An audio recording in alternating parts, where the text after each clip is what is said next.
میرے نبی پاک صلی اللہ تعالی علیہ وسلم نے فرمایا شعبان میرا مہینہ ہے، رمضان میرے رب کا مہینہ ہے۔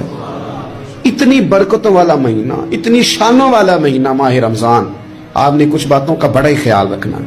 ایک تو آپ نے کوشش کرنی ہے نمازیں ذوق کے ساتھ پڑھی جائیں، یعنی ایک ہے کہ اوہو ٹانگیں نہیں اٹھ رہی اب تراویح کا ٹائم، نہ اس میں کجی ہے، اس میں تھوڑا سا نا ذوق کی کمزوری ہے۔ اٹھنا ہے تو شوق سے اٹھنا ہے، بھاگ کے اٹھنا ہے۔ ذوق کی کمزوری ہے، اٹھنا ہے تو شوق سے اٹھنا ہے، بھاگ کے اٹھنا ہے۔ آپ نے مسجد کے ساتھ دلچسپی پیدا کرنی ہے، کوشش کرنی ہے مسجد کی صفائی بھی رمضان میں ہمارے ہی سے ہی آئے۔ اپنے علاقوں کی مساجد کی صفائی، نماز شوق سے پڑھنی ہے، شوق سے۔